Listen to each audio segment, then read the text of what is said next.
Good morning class. आज हम chapter number English में चैप्टर नंबर 4 पढ़ेंगे, ठीक है ना। इंग्लिश में चैप्टर नंबर 4 है आपका। कि कौन सी बुक है आपकी? फ्लेमिंगो, ठीक है ना। इसमें chapter number 4 the red trap. Okay, the red trap. इसमें पैराग्राफ 1 2 3 4 5 पढ़ेंगे आज के पार्ट में। ये पार्ट आपका फर्स्ट है, पार्ट 1। पहला paragraph. Once upon a time there was a man who went around selling small rat traps of wire. He made them himself at odd moments from the materials he got by begging in the stores or at the big farm.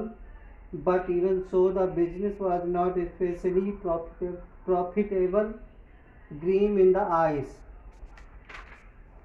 एक बार की बात है जब एक आदमी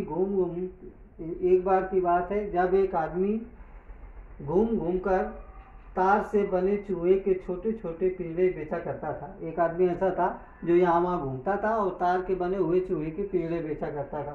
कुछ सामान उसे दुकानों और बड़े फार्मों पर मांग कर मिलता, उससे वह स्वयं ही उन्हें बनाया करता था। और कैसे बनाता था? जो कहीं से मांग लेता था, तार या दुकानों से मिल जाता तो वो पिंजरे बना लेता था। फिर भी यह धंधा कोई विशेष लाभकारी न था और इसलिए भूखों मरने से बचने के लिए वह भीख मांगने लगा। यानी वो आदमी जो पिंजरे बनाता था, धंधे में ज़्यादा जब आमदनी नहीं हुई तो वो मजबूर हो गया कि वो भीख मांगे और छोटी मोटी चोरी दोनों का सहारा लिया। भीख मांगने लगा और चोरी करने लगा। फिर भी उसके शरीर पर चिथड़े होते थे, फिर भी उसका कुछ नहीं हुआ। भीख मांगता था, चोरी करता था, फिर भी उसके शरीर पर चिथड़े ही हुआ करते थे। उसके गाल धंसे हुए थे, उसकी आंखों में भूख की चमक थी। No one can imagine how sad the monotonous life can appear to such a background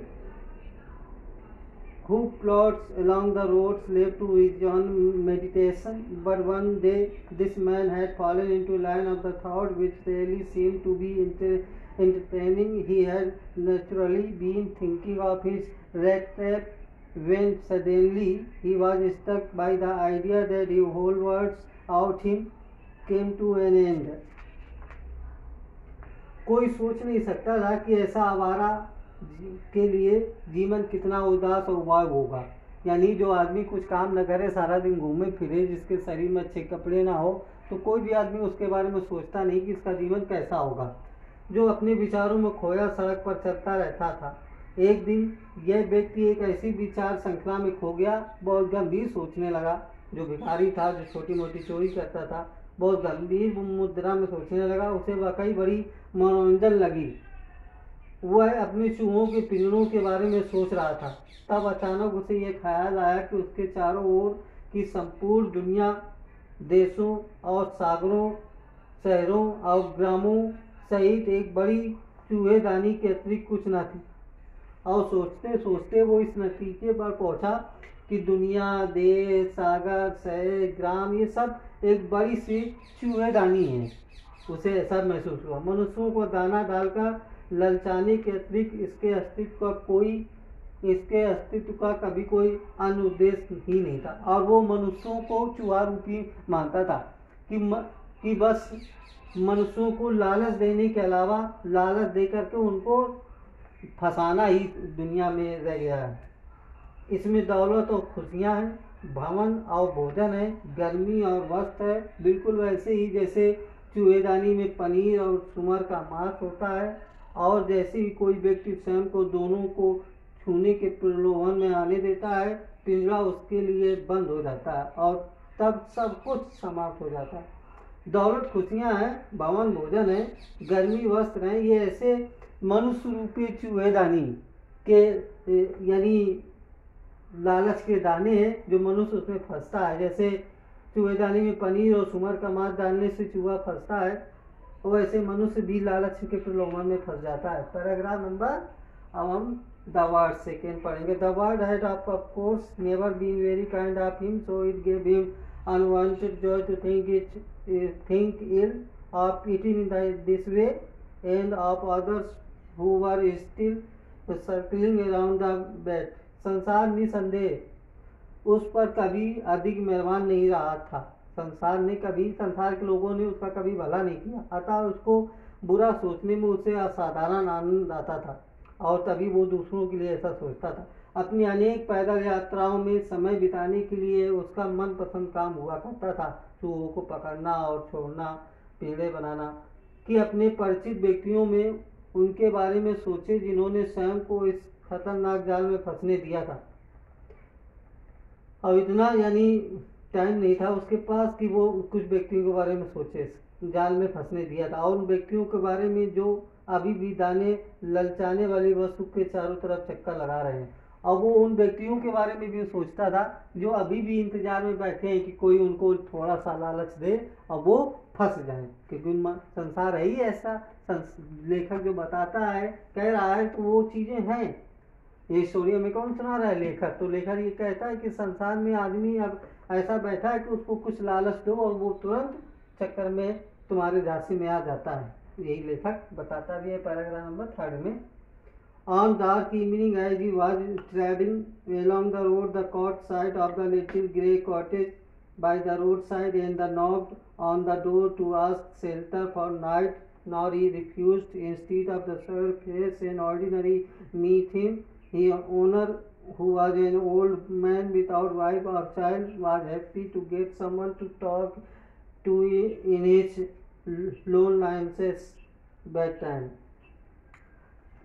एक दिन अंधेरी शाम जब वो सड़क पर चला जा रहा था, यानी लेखक बताता है कि जब व्यक्ति कहानी लेखक सुना रहा ना राइटर, तो उसी अनुसार जब वो व्यक्ति चूहे का पिंजरा बनाता था, एक शाम जब चला जा रहा था अंधेरी रात में, तब सड़क के किनारे बने भूरे रंग के एक छोटे से मकान पर उसकी नज़र पड़ी। रात के लिए आसरा मांगने को उसने वह दरवाज़ा खटखटाया। उसे इनकार भी नहीं किया गया। सामान्यतः जो रूखे दुखदायी चेहरे उसे मिला करते थे, उनके स्थान पर वह बिना पत्नी बिना बच्चे वाला एक बूढ़ा मालिक था उस घर का, जिसके यहाँ वो रात गुजारने के लिए पहुंचा था। वो बूढ़ा था, न उसकी पत्नी थी न बच्चे थे।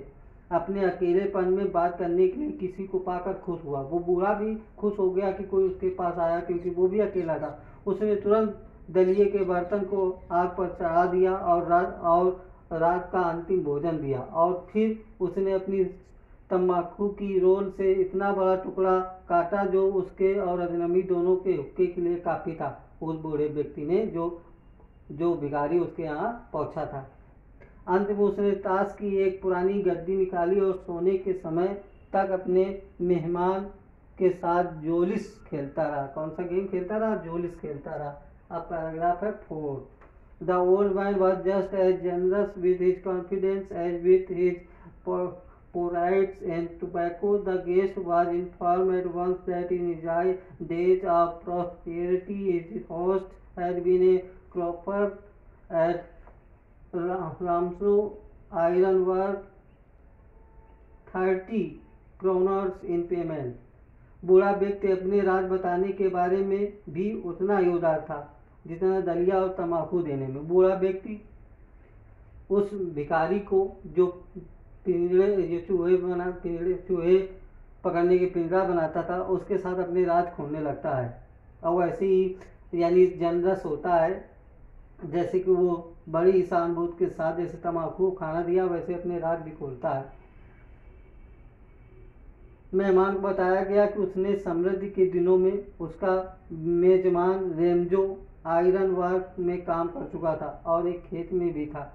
तो अब क्योंकि वह मेहनत नहीं कर सकता, उसकी गाय भी उसके जीवन का आधार थी। हाँ, वह अद्भुत थी। वह डेयरी के लिए प्रतिदिन दूध देती थी और पिछले महीने उसे सारे 30 क्रोनर बिक्री के मिले थे।